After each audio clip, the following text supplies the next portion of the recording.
Good morning, welcome to exam today. મિત્રો 16 November 2025ના relative current અફેર્સની discussion આ વિડીયોમાં આપણે કરવાના છે, તો છેલ્લે સુધી વિડીયો સાથે બની રહેજો. કરંટ અફેર્સ ઇમ્પોર્ટન્ટ ટોપિક છે, દરેક એક્ઝામમાં પ્રશ્ન પૂછવામાં આવે છે. મિત્રો ટોપિક પર આવીએ. 16 નવેમ્બર 2025 ક્વેશ્ચન નંબર 1 છે, હાલમાં વિશ્વ ડાયાબિટીસ દિવસ ક્યારે ઉજવવામાં આવ્યો? તો વિશ્વ ડાયાબિટીસ દિવસ એ દર વર્ષે 14 નવેમ્બરના રોજ મનાવવામાં આવે છે. વિશ્વ ડાયાબિટીસ દિવસ 2025 14 નવેમ્બરના રોજ ઉજવવામાં આવ્યો, જે ઇન્સ્યુલિનના શોધકોમાંના એક સર ફ્રેડરિક બેન્ટિકનો જન્મદિવસ હોય છે. હાલમાં ભારતના પ્રથમ નદી ટર્મિનલનું ઉદ્ઘાટન ક્યાં થયું છે? તો ભારતના પ્રથમ નદી ટર્મિનલનું ઉદ્ઘાટન ક્યાં થયું? તો રાઈટ આન્સર છે મિત્રો ગુવાહાટી ખાતે. અસમનું પાટનગર છે ગુવાહાટી. કેન્દ્રીય નાણામંત્રી નિર્મલા સીતારમણે આસામના ગુવાહાટીમાં બ્રહ્મપુત્ર નદી પર એક રિવર ટર્મિનલનું ઉદ્ઘાટન કર્યું, જેને ભારતમાં આ પ્રકારનું પ્રથમ ટર્મિનલ ગણવામાં આવે છે. હાલમાં કોણે ઇસરોનું પૂરું નામ છે ઇન્ડિયન સ્પેસ રિસર્ચ ઓર્ગેનાઇઝેશન, ભારતની સ્પેસ એજન્સી છે. ઇસરોને પ્રથમ માનવ રેટેડ L110 વિકાસ એન્જિન કોણે સોંપ્યું છે? તો રાઈટ આન્સર છે મિત્રો આમાં ગોદરેજ, બરાબર. ગોદરેજ એરોસ્પેસ દ્વારા બનાવવામાં આવ્યું છે. ગોદરેજ એરોસ્પેસે ભારતનું પ્રથમ માનવ રેટેડ વિકાસ એન્જિન ઇસરોને સોંપ્યું, જે આગામી ગગનયાન માનવ અવકાશ ઉડાન મિશન માટે એક મહત્વપૂર્ણ સીમાચિહ્ન રૂપ રહેશે. ગુજરાત સરકારના નવા પરિપત્ર મુજબ કોનો ઉપયોગ ઓળખના દસ્તાવેજ કે રહેઠાણના પુરાવા તરીકે કરી શકાશે નહીં? તો રાઈટ આન્સર છે મિત્રો આમાં રાશન કાર્ડ, બરાબર. ગુજરાત રાજ્યના અન્ન, નાગરિક પુરવઠા અને ગ્રાહકોની બાબતોના વિભાગે ઓક્ટોબર 13, 2025ના રોજ એક મહત્વપૂર્ણ પરિપત્ર બહાર પાડીને રેશન કાર્ડના ઉપયોગને મર્યાદિત કર્યો છે. આ આદેશ મુજબ હવેથી રેશન કાર્ડનો ઉપયોગ ઓળખના દસ્તાવેજ કે રહેઠાણના પુરાવા તરીકે કરી શકાશે નહીં. વિદ્યાર્થી મિત્રો, આવનારી તમામ પરીક્ષાઓ માટે એક્ઝામ ટુડેનું લેટેસ્ટ એક વર્ષનું કરંટ અફેર્સ, જેમાં તમને Olympic, Paralympic, COVID, IPL, GI tag, બદલાનામ, વર્તમાન પદાધિકારી, પુસ્તક લેખક, company CEO, brand ambassador, award GK, sport GK, G20 summit, T20 world cup, FIFA world cup, election GK, યોજ્યા GK, budget, champions trophy, IPL, Padma awards, topic wise current અફેર્સની PDF, છેલ્લા એક વર્ષની લેટેસ્ટ મંથલી કરંટ અફેર્સની PDF, 10,000થી વધારે પ્રશ્નોનો સમાવેશ, ઇન્ડિયા, ગુજરાત, ઇન્ટરનેશનલ લેવલનું પૂરું કરંટ અફેર. તો પીડીએફ માટે માત્ર ₹200, ખાલી ₹200, 9510411961 પર ગૂગલ પે, ફોનપે, પેટીએમ કંઈ પણ કરો, સ્ક્રીનશોટ મોકલી આપો. 2 મિનિટમાં પીડીએફ મળી જશે. તમામ પરીક્ષાઓમાં 100% કરંટ અફેર મારું પૂછાય છે મિત્રો. દરેક પરીક્ષામાં છેલ્લી 5 વર્ષમાં આપણે રોજ વિડીયો બનાવીએ છીએ અને એમાંથી કરંટ અફેર કાઢીએ છીએ. હાલમાં વાયુસેનાના પ્રમુખે ન્યોમા એરબેઝનું ઉદ્ઘાટન ક્યાં કર્યું? તો એરફોર્સ ચીફે ન્યોમા એરબેઝનું ઉદ્ઘાટન ક્યાં કર્યું? તો રાઈટ આન્સર છે મિત્રો આમાં લદ્દાખ ખાતે, બરાબર. લદ્દાખ ખાતે કર્યું છે. અમરપ્રીત સિંઘે મુદ ન્યોમા એરફોર્સ સ્ટેશનનું ઉદ્ઘાટન કર્યું, જે 13,700 ફૂટની ઊંચાઈએ 2.7 કિલોમીટર લાંબા રનવે સાથે ભારતની ફોરવર્ડ અને ક્ષમતાને મજબૂત બનાવે છે, જે વિશ્વના સૌથી ઊંચા લશ્કરી રનવેમાંનો એક છે. 6 નંબર છે, હાલમાં 44મો ભારત આંતરરાષ્ટ્રીય વેપાર મેળો ક્યાં શરૂ થયો છે? તો 44th ભારત આંતરરાષ્ટ્રીય વેપાર મેળો ક્યાં શરૂ થયું? રાઈટ આન્સર છે મિત્રો આમાં ન્યૂ દિલ્હી ખાતે.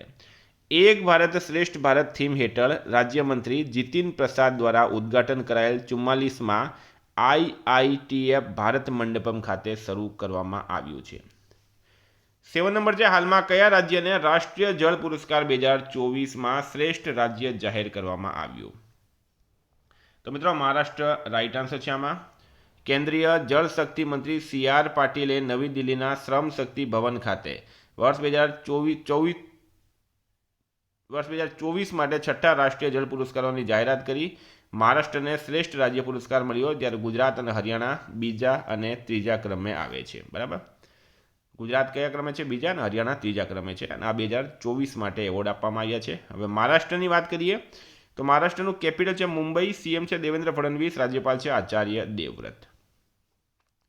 હાલમાં કામિની કૌશલનું નિધન થયું છે, તેઓ કોણ હતી? તો મિત્રો એ હતી અભિનેત્રી. પ્રખ્યાત અભિનેત્રી કામિની કૌશલનું હાલમાં 92 વર્ષની ઉંમરમાં નિધન થયું છે. 9 નંબર છે, હાલમાં ગુજરાતમાં સાગર સૈનિક સ્કૂલ અને ઓર્ગેનિક પ્લાન્ટનું ઉદ્ઘાટન કોણે કર્યું? તો એ કર્યું છે મિત્રો અમિત શાહે. અહીંયા તમે હર્ષ સંઘવીની જગ્યા અમિત શાહ કરી દઈએ આપણે. અમિત શાહ, બરાબર. મહેસાણાના દૂધસાગર ડેરી અને દુરડા સંચાલિત મોતીભાઈ આર ચૌધરી સાગર સૈનિક સ્કૂલના નવનિર્મિત અદ્યતન ગ્રીનફિલ્ડ સંકુલ અને ખેરાલુમાં નિર્માણ કરાયેલા સાગર ઓર્ગેનિક પ્લાન્ટનું અમિત શાહે હાલમાં ઉદ્ઘાટન કર્યું. હાલમાં સુરક્ષા સચિવનો વધારાનો હવાલો કોને સોંપવામાં આવ્યો છે? તો મિત્રો એ પરાગ જૈનને સોંપવામાં આવ્યો, બરાબર. સુરક્ષા સચિવનો એડિશનલ ચાર્જ કોને સોંપવામાં આવ્યો? પરાગ જૈનને. પરાગ જૈન હાલમાં રોના અધ્યક્ષ છે. 11 નંબર છે, હાલમાં ભારત અને કયા દેશે રેલ વેપારને પ્રોત્સાહન આપવા માટે કરાર પર હસ્તાક્ષર કર્યા? તો મિત્રો એ કરીએ છે ભારત અને Nepal.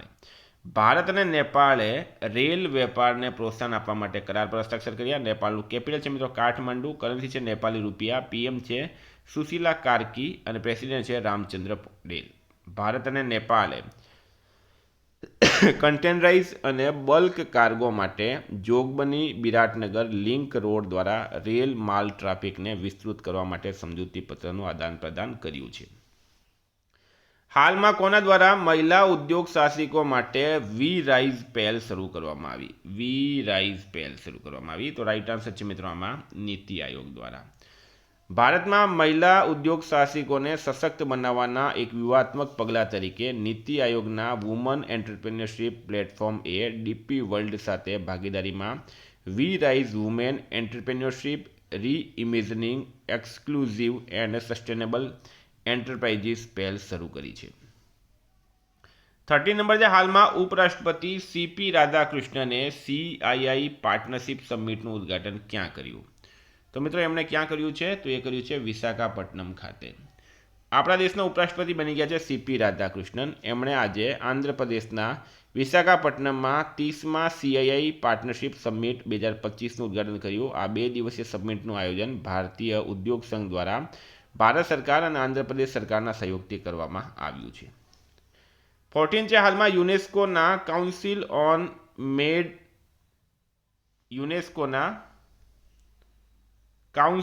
On man and the biosphere 2025થી 2029 માટે કોને ચૂંટવામાં આવ્યા છે? તો મિત્રો ઓમાન રાઈટ આન્સર થશે, બરાબર. ઓમાનને ચૂંટવામાં આવ્યો. ઓમાન યુનેસ્કોની MAB કાઉન્સિલ માટે ચૂંટાયું છે, જે ટકાઉપણું અને જૈવ વિવિધતામાં તેના વૈશ્વિક નેતૃત્વને પ્રતિબિંબિત કરે છે. યુનેસ્કોનું પૂરું નામ શું છે? United Nations education scientific cultural organisation. ઓમાનનું વાત કરીએ, કેપિટલ છે મસ્કટ, કરન્સી છે રિયાલ અને સુલતાન છે હેતમ બિન તારિક. 15 છે, હાલમાં ઇસરોએ ગગનયાન ક્રૂ મોડ્યુલના મુખ્ય પેરાશૂટનું પરીક્ષણ ક્યાં કર્યું? ઇસરો દ્વારા ગગનયાન ક્રૂ મોડ્યુલના મુખ્ય પેરાશૂટનું પરીક્ષણ ક્યાં કરવામાં આવ્યું? મિત્રો રાઈટ આન્સર છે આમાં ઝાંસી ખાતે. ભારતીય અવકાશ સંશોધન સંગઠન ઇસરોએ તાજેતરમાં ઉત્તર પ્રદેશના ઝાંસી સ્થિત બાબીના ફિલ્ડ ફાયરિંગ રેન્જ ખાતે ગગનયાન ક્રૂ મોડ્યુલના મુખ્ય પેરાશૂટનું પરીક્ષણ કર્યું છે. 16 છે, હાલમાં જ અમેરિકાના એલિટ અવકાશયાત્રી તાલીમ કાર્યક્રમ માટે કોની પસંદગી કરવામાં આવી? તો મિત્રો કુંચલા કેવલ્ય રેડ્ડી રાઈટ આન્સર છે. આંધ્રપ્રદેશના નિદાદાવોલેની 17 વર્ષીય કુંચલા કેવલ્ય રેડ્ડીની ફ્લોરિડામાં 4 વર્ષના અવકાશયાત્રી તાલીમ કાર્યક્રમ 2026થી 2029 માટે 36 દેશોના 150 ઉમેદવારોમાંથી પસંદગી કરવામાં આવી છે. 17 છે, તાજેતરમાં 2026 FIH હોકી વર્લ્ડ કપનું આયોજન કોણ કરશે? તો મિત્રો એ કરશે નેધરલેન્ડ અને Belgium. 2026 FIH hockey world cup આંતરરાષ્ટ્રીય ફિલ્ડ હોકીના ઇતિહાસમાં એક સીમાચિહ્નરૂપ બનવા માટે તૈયાર છે. પ્રથમ વખત બેલ્જિયમ અને નેધરલેન્ડ્સ પુરુષ અને મહિલા બંને ટુર્નામેન્ટનું સંયુક્ત આયોજન કરશે. આ મેગા ઇવેન્ટ 15થી 30 ઓગસ્ટ 2026 દરમિયાન ચાલશે, જેમાં 16 ટીમો ભાગ લેશે. તો વિદ્યાર્થી મિત્રો આ હતા કરંટ અફેર્સના પ્રશ્નો. વાત કરીએ રિવિઝનની. 15 નવેમ્બર 2025 પર આપણે આવી ગયા. હાલમાં વિશ્વ દયા દિવસ ક્યારે મનાવવામાં આવ્યો? 13 નવેમ્બરે. કયા રાજ્યના 2 પરંપરાગત લેપ્ચા સંગીત વાદ્યો તુંગબુક અને પુમટોંગ પુલિતને GI ટેગ મળ્યો? સિક્કિમ રાઈટ આન્સર છે. હાલમાં રાષ્ટ્રીય આદિવાસી ફિલ્મ મહોત્સવ અને કાર્નિવલનું ઉદ્ઘાટન ઇમ્ફાલમાં થયું છે. કયા રાજ્યના અંબાજી વ્હાઇટ માર્બલને GI ટેગ મળ્યો? ગુજરાત રાઈટ આન્સર છે. હાલમાં કયા રાજ્યના પ્રદૂષણ નિયંત્રણ બોર્ડે પ્રદૂષણનો સામનો કરવા માટે પ્રથમ વખત પ્લાસ્ટિક વેસ્ટ બ્રાન્ડ ઓડિટ હાથ ધર્યું. પંજાબ રાઇટ આન્સર છે. હાલમાં કયા ભારતીય ગાયકનું નામ ગિનીઝ બુક ઓફ વર્લ્ડ રેકોર્ડમાં સામેલ કરાયું? તો પલક મુછાલનું. કયા રાજ્ય સરકારે ખાંડ ફેક્ટરી પ્રોત્સાહન યોજના શરૂ કરી? તો મહારાષ્ટ્ર રાઇટ આન્સર છે. હાલમાં ઓક્ટોબર 2025 માટે ICC player of the month તરીકે સેમુરન મુથુસામી અને લોરા વોલવાર્ટની પસંદગી થઈ. રાષ્ટ્રપતિ દ્રૌપદી મુર્મુએ કયા દેશના 50મા સ્વતંત્રતા દિવસની ઉજવણીમાં ભાગ લીધો? અંગોલા. કયા દેશમાં કાલચક્ર સશક્તિકરણનું ઉદ્ઘાટન કરવામાં આવ્યું? ભૂટાન રાઇટ આન્સર છે. ભારતીય મૂળના કયા વ્યક્તિ નોર્વિચના પ્રથમ શીખ મેયર બન્યા? સ્વ રણજીત સિંહ રાઇટ આન્સર છે. કયા દેશે પ્રથમ ક્વોન્ટમ ડાયમંડ માઇક્રોસ્કોપ વિકસાવ્યો? ભારતે વિકસાવ્યો. ઓસ્ટ્રેલિયાએ કયા દેશ સામે નવી સુરક્ષા સંધિ હસ્તાક્ષર કર્યા? ઇન્ડોનેશિયા. હાલમાં ભારત અને કયા દેશ વચ્ચે ગરુડા 25 અભ્યાસ યોજાશે? ફ્રાન્સ રાઇટ આન્સર છે. હાલમાં પ્રકાશિત થયેલા WHO રિપોર્ટ મુજબ છેલ્લા દાયકામાં ભારતમાં કુલ ટીબી રોગોના કેસમાં કેટલા ટકાનો વધારો થયો? ઘટાડો 21%. કયા દેશે વોક ટુ માર્સ અભિયાન શરૂ કર્યું? UAE કર્યું છે. મિત્રો ગઈકાલે પ્રશ્ન પૂછાયો, હાલમાં ISSF વર્લ્ડ ચેમ્પિયનશિપમાં ઐશ્વર્ય પ્રતાપસિંહ તોમરે કયો મેડલ જીત્યો? તો સિલ્વર મેડલ એમણે જીત્યો હતો. આજનો પ્રશ્ન છે, હાલમાં ભારત વિયેતનામ લશ્કરી કવાયત વિનબેક્સ 2025 ક્યાં શરૂ થઈ? એનો જવાબ તમારે કમેન્ટ બોક્સમાં જણાવવાનું. વિદ્યાર્થી મિત્રો, વોટ્સએપ ટેલિગ્રામની લિંક ડિસ્ક્રિપ્શનમાં છે. PDF માટે 9510411961 પર કોન્ટેક્ટ કરો. Thank you. ફરી મળીશું. જય હિન્દ, જય ભારત.